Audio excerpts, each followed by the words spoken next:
ቤል ለመግዛት አስበው በቂ ገንዘብ የለኝም ብለው ተጨንቀዋል። እኛ ለዚህ ጥሩ መፍትሄ አለን። በኮሪደር ልማት ባሸበረቀችው በለቡ መብራት ኃይል የቤት ባለቤት መሆን ምንኛ መታደል ነው። ከስቱዲዮ 57 ካሬ እስከ ባለ 4 መኝታ 295 ካሬ እንዲሁም በሱቅ አማራጭ ከ26 ካሬ እስከ 143 ካሬ ድረስ በ10% ቅድመ ክፍያ ቀሪውን 30% ቤቱን እስኪረከቡ ቀስ እያሉ ይከፍላሉ። እኛ ቀሪውን 60% የረጅም ጊዜ ምቹ በሆነ ከወለድ ነፃ እንዲሁም በዝቅተኛ ወለድ የባንክ ብድር አከፋፈል አመቻችተንልዎታል። ግንባታቸው 85% አሊያም ከ30% እስከ 50% የደረሱ ቤቶችን እኛ እንደርሶ ፍላጎት ልናስተናግዶ በካሬ እስከ 7000 ብር ወይንም ከ1.5 ሚሊዮን እስከ 4 ሚሊዮን ብር ቅናሽ አድርገን እየጠበቅኖት ነው። ለበለጠ መረጃ ስክሪኑ ላይ ባለው ስልክ ይደውሉልን። ዲኤምሲ ሪል ስቴት፣ ደስታው እዚህ ይጀምራል።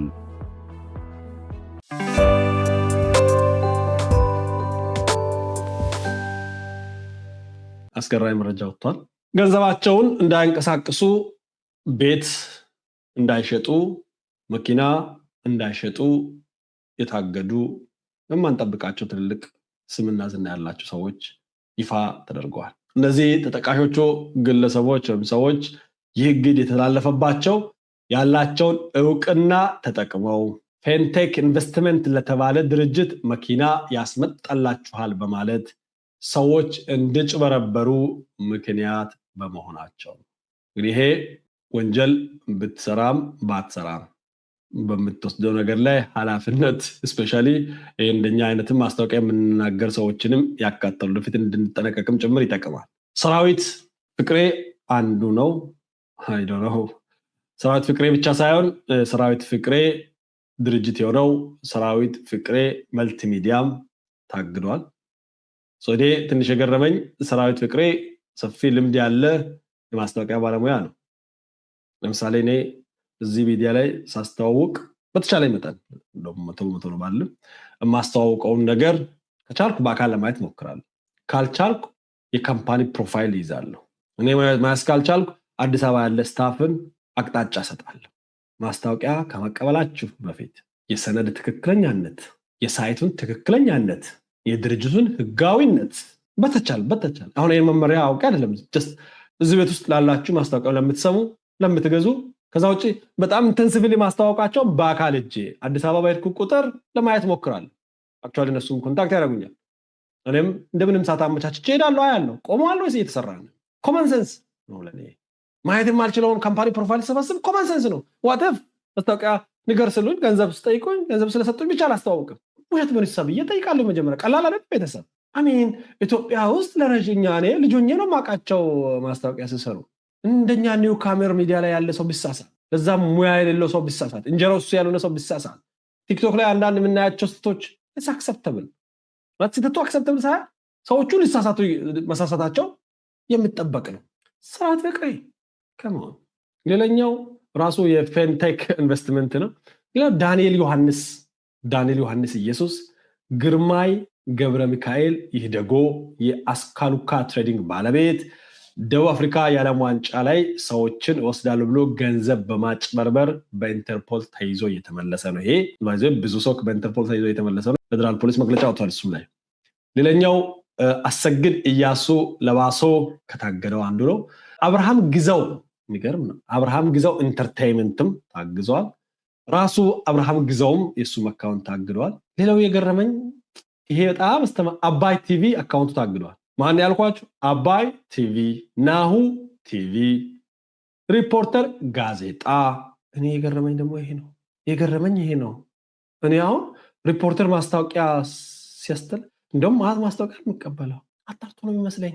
አባይ ቲቪ ወንድማችን ግርምሽ፣ ናሁ ትልቅ ቴሌቪዥን ነው። ኢንትረስቲንግ። ሌላኛው ይገረም ደጀኔ፣ አስቴር፣ ዳንኤል ተገኝ ኢቢሲ ላይ ምናምን፣ ሰለሞን ቦጋለ ገዳ።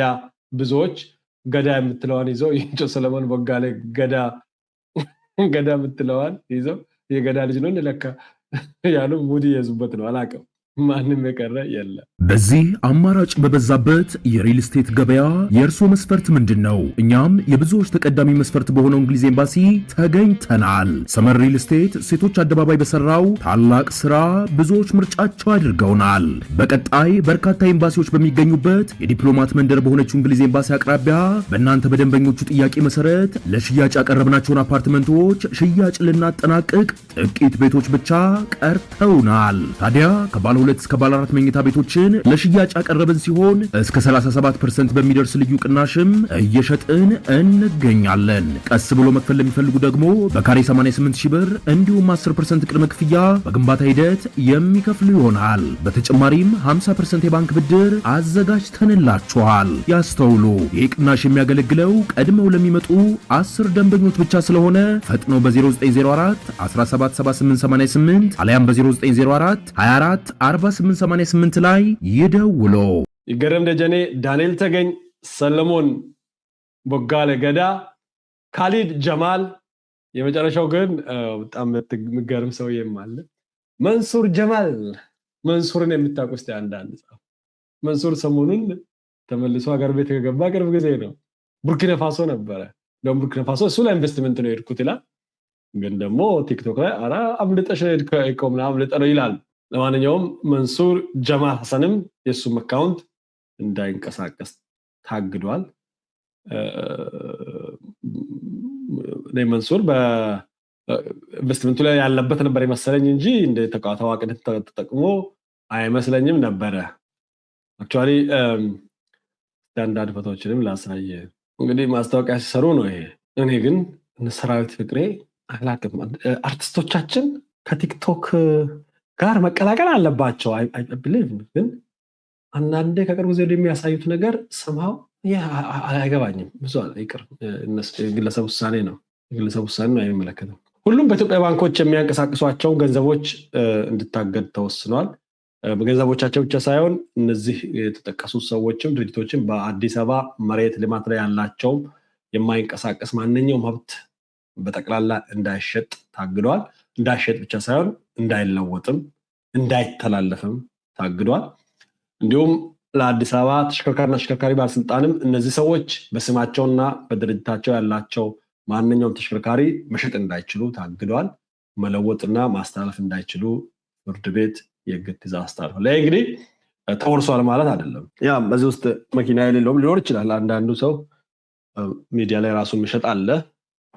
አክቹዋሊ ግን ምንም የሌለው ላይኖር ይችላል።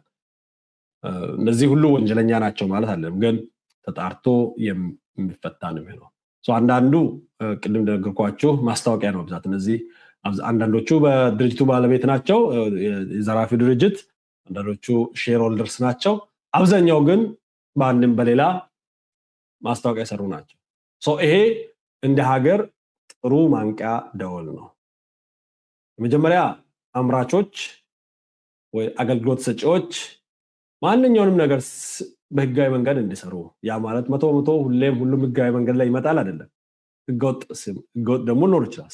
ማስታወቂያ የሚሰሩ ማስታወቂያ የሚያሰሩ የማስታወቂያ ባለቤቶች፣ ቴሌቪዥን፣ የሬዲዮ፣ የማህበራዊ ሚዲያ ባለቤቶች አሁን በብዙ ዘርፍ ነውና ማስታወቂያ የሚሰራው ጥንቃቄም እንዲያደርጉም ጭምር እዚህ ብቻ አይደለም። በብዛት እናያለን በቲክቶክ እዚህ ቦታ እንልካለን፣ ትምህርት እንልካለን፣ መዓት ሰው ይበደላል፣ የመዓት ቤት ይናጋል። አሁን ዘዴው ተቀይረዋል። የሆነ አፖች ይመጣሉ። እዛ አፕ ውስጥ ዝም ብለህ ማስታወቂያ አይተህ ይሄን ያህል ገንዘብ ታገኛለህ የሚባል ማጭበርበሮች መዓት ናቸው፣ የትየለሌ ናቸው። እንደዚህ አይነት ነገሮች ማስታወቂያ እንዲሰሩ ሲጠየቅ በተቻለ መጠን ለማጣራት መሞከር።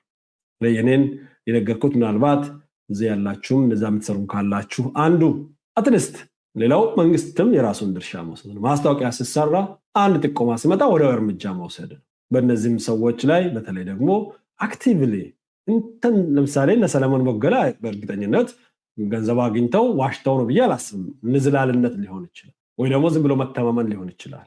በዚህ ነገር ውስጥ ሆን ብለው ተደራጅተው ስርዓት ዘርግተው የሚሰሩት ተገቢ ቅጣት ማግኘትና ያ ቅጣትም ለህዝብ ይፋ መደረግ አለበት። ከዛ ውጪ እንደ ሀገር ተጠያቂነቱ ምን ያክል እንደሆነ መነገር አለበት። ለምሳሌ አንድ ማስታወቂያ ሲሰራ ያን ማስታወቂያ ያስታወቀ ሰው ሳያጣራ ቢያስተዋውቅና ተጠቃሚ ላይ ጉዳት ደርስ ምንድነው ወንጀሉ? ምንድነው ጉዳቱ? ምን ያህል ቅጣት ነው የሚጠብቀው? ያን ማወቅ መቻል አለብናል። ያ እንደዛ ነገሮች ሜቢ ህግ ውስጥ ሊኖሩ ይችላሉ። የመንግስት ዋነኛው ዓላማ ተጠቃሚን መጠበቅ ነው። ተጠቃሚን ገዥን መጠበቅ። ተቋም ለምሳሌ አዋሽ ባንክ ሲቋቋም ከባዶ ተነስቶ ነው ሼር ሽጦ መንግስት አለ ዘርፎ አይሄዱም። ያን ሼር መንግስት ያለበት ነው፣ ስርዓት ያለበት ነው። ያን ሼር እንዲሸጡ ማስታወቂያ እንዲናገሩ ፈቃድ የተሰጠው ህጋዊ ቢሆኑ ነው ተብሎ ነው እንጂ እከሌ እርግጠኛ ነህ እናንተ ተብሎ አይደለም። ባንኮች በዛ ላይ ተቋቋሙት። የተዘረፉ አሉ። ለምሳሌ ዶክተር ፍስሐ ምን ቤቶች በቤት 3 ሚሊዮን በ7 ሚሊዮን ብለው ይዘርፋል። እንደዚህ አይነት በብዛት ብዙ ሰው ጉዳት ላይ የሚጥል ዘረፋ እንዳይኖር ህጎችን ግልጽ ማድረግ አንዱ ከመንግስት የሚጠበቅ ነው። ስጣሱ እርምጃ መውሰድ። ሌላኛው ደግሞ ከኛም እንደ ህዝብ የሚጠበቀው መብታችን ነው። ለምሳሌ እኔ በፊት ሰው ለመግዛት ሲፈልጉ አንዳንዴ ኮሚኒኬት ያደርጉኛል። ቤት ለመግዛት ሲፈልጉ ይህን ቤት መግዛት ፈልጌያለሁ ደሱ የአንተ ማስታወቂያ ላይ ሰምቼ ነው እርግጠኛ ነው ወይ ይሉኛል። ከዛ ጊዜ ጀምሮ ነው ይሄ ኩዌስችን ማድረግ ትክክለኛ ጥያቄ ላይ ጠየቁት። በእርግጥ ግን እርግጠኛ ነኝ ወይ? ያን ለማድረግ የምችለው ነው ማድረግ ኃላፊነቱን ለእናንተ ብዬ ማለት በሳተላይት የምተላለፍ ላይ የምታስተላልፍ ሆነ የበለጠ ኃላፊነት ግን ልሰማ ይገባል። መኪና ለመግዛት የሚወጣው ገንዘብ ብዙ ነው፣ ከቤተሰቡ የቆጠበን ብዙ ጊዜ እንደዚህ አይነት ኃላፊነት የሚሰማቸው ልጆች ያሏቸው ባለትዳር የሆኑ ብዙ የሚያስቡ ብዙ የሚያቅዱ ሰዎች ናቸው። ያን የተጠራቀመ ገንዘብ ወስደ አንድ ሰው አይደለም የምትጎዳው፣ ብዙ ሰው ነው ከጀርባ ያለው። ብዙ ነው ቀውሱ፣ ሀገራዊ ቀውስ ነው። አንድ ሰው ሰርቶ ውሎ ቤተሰቡን አሰማርቶ ሲመጣ ለመንግስት ነው ጥቅሙ፣ ለግለሰብ ብቻ አይደለም። ግብር ይከፍላል፣ ሀገር ያረጋጋል። ሀገር ማለት ህዝብ እኮ ነው። መንግስት እኮ ዘበኛ ነው። መብራት በጋራ መስራት ስለማንችል ገንዘብ ሰጥተን ለእኛ እንዲሰራልን አዲስ አበባን ማስዋብ አንችልም። ኮሪደር ልማት እሱ ነው የምችለው። ከዛ ውጭ ኢኮኖሚ እናነቃቀው እኛ ነን እኮ። ስንሰራ፣ ስንነግድ፣ ስንነዳ፣ ስንጠጣ፣ ስንበላ ኢኮኖሚ ተንቀሳቀሰን ያለው የተወሰነ ግሩፕ መጎዳት የህዝብ መጎዳት ነው። የህዝብ መጎዳት የመንግስት መጎዳት ነው። እንደዚህ አይነት ስግብግብነት፣ እንደዚህ አይነት በቋራጭ ሀብታም መሆን፣ እንደዚህ አይነት ወገን ላይ ጨክኖ ሀብታም መሆን በእውነት ነውር ነው። ከሁሉም ሀገር እንደዛ ነገር አይጠፋም፣ ግን እኛ ሀገር ላይ የበዛ የተደጋገመ አንዳንድ የምንሰማው እኮ በሆነ ድርጅት ፌክ አውጥተው ፈቃድ አውጥተው አጭበርብረው እሱን ድርጅት ዘግተው ስም ቀይረው ቢሮ ዘግተው ሄደው ሌላ ቦታ ሄደው አዲስ ቢሮ አዲስ ስም አዲስ ኖሌጅ ሴት ላይ ሰምታችኋል። ወደ 20 ምናምን ድርጅት ነው ያወጣችው። የሆነ ድርጅት ታወጣለች ምናምን ኤጀንሲ ኦኬ፣ አንድ የተወሰነ ሚሊዮን ብር ትዘርፋለች፣ ቢሮን ትዘጋለች፣ ፈቃዱን ትመልሳለች፣ ሌላ ቦታ ጉለሌ ትሄዳለች፣ ቢሮ ትከራያለች፣ መፈቃድ ታወጣለች። እንዴት ነው ሴቨን ሊሆን የሚችለው? እሱን ነገር መቆጣጠር። ከነዚህ የፍትህ ተቋማት መጠንከር አንዱ ወሳኝ የሚሆነው ለዚህ ነው። እንደዚህ ነገሮችን ፐብሊክ ማድረግ ደግሞ መንግስት ውስጥ ያለ ሌባም ከነሱ ጋር እንዳተባበር እድል ይፈጥራል። ኃላፊነቱ የመንግስትም ነው፣ ኃላፊነቱ የህዝብም ነው። በእነሱ ላይ መንግስት እርምጃ እንዲወስድ እንደምንጠይቅ ሁሉ እኛም ገዢዎች፣ እኛም ተጠቃሚዎች የራሳችንን የተወሰነ ጥረት ማድረግ ተገቢ ነው። ስፔሻሊ ትልቅ ኢንቨስትመንት ስናደርግ ያን ማድረግ ተገቢ ነው። መኪና ሲገዛ እንዴት ነው የምናደርገው? አንዳንዶች ደካማና ሰነፎች አለን። በቃ አምጣው ብለን ይዘን ሄድን። ያገለገለ መኪና ሲገዛ አንዳንድ ሰው በጣም ደስ የሚለኝ አበጥሮ ፈትሾ አስፈትሾ ገልብጦ ገለባብጦ ማታም ተኝቶ በህልሙ አስቦ በህልሙ ራሱን ለማየት ይሞክራል። የመኪና የዛሬ 7 ዓመት ታዩን እንደ የሚል ሌላ ዳይሜንሽን ያስባል። ተጠንቅቆ መግዛት። ጥሬ ገንዘብ ቆጥረንም ስንሰጥ በተቻለ መጠን ዋስትና ህጋዊ ነው ወይ? ነገ ፍርድ ቤት ይዤ ቢቀርብ እረተዋለሁ ወይ? አሳስረዋለሁ ወይ? ገንዘቤ መደወል ይችላል። ፈቃዱን አሳየኝ። የፈቃድ ቁጥር አለ። ያ ፈቃድ ፌክ አለመሆኑን ማጣራት ይቻላል። የፈቃድ ቁጥር ካለ ኮምፒውተር ላይ ገብተህ ማጣራት ትችላለህ አንተ ራስህ። አብዛኛዎቹ ሆን ብሎ አይደለም፣ ስህተት ነው ማለት ተሳስተው ተታለው ነው ማስታወቂያ የሚሰሩት፣ ኢንክሉዲንግ ሚዲያ ባለቤቶችም ማለት ነው። አስቸጋሪ ነው አንዳንዴ ለማጣራት ምናምን። ኖርማል ነው የተወሰነ 2-3 አጣሩ ነው ከዛ ወጥተዋላችሁ አይነት ነገር። አይ ካንት ኢማጂን ማአት ማስታወቂያዎች በመጡበት። ከዛ ውጪ የኛስ ጥቆማ እንዴት ነው? ወለ ኦርጋናይዝድ የሆነ ነው ወይ? እሱ አንዳንዴ ወለ ኦርጋናይዝድ የሆነ ጥቆማ ሲመጣ እርምጃ ለመውሰድም መንግስትም የሚገደድ ይመስለኛል። ያን ማድረግ ተገቢ ነው። ህዝቡ ሳይበላ መድረስ ይቻላል። የህዝብ እንባ ጠባቂ ግን ምንድነው ስራው ነው? አንዱ የህዝብ እንባ ጠባቂ እንባ ለመፍሰስ ነው የሚጠብቀው። እንደዚህ አይነት ነገሮችንም ያጣራ የለም። አይ ቲንክ የአሜሪካ ነገር የተጠቃሚ መብት ተሟጋች ድርጅት አለ። ምርቶችን የሚያጣራ፣ ገንዘብ የሚያጣራ፣ ጤናውን የሚያጣራ ምን የሚል አይ ቲንክ እኛም ነገር ሳያስፈልግ አይቀርም። እንባ ጠባቂ የሚባለው ዝም ብሎ ነው እንከፍ ድርጅት ነው። እሱን አፍርሶ እንደዚህ አይነት ማጭበርበሪያ የሚከላከል እንባ ጠባቂ እናት ፓርቲ አንድ ቅርንጫፍ ነው የሚመስለው።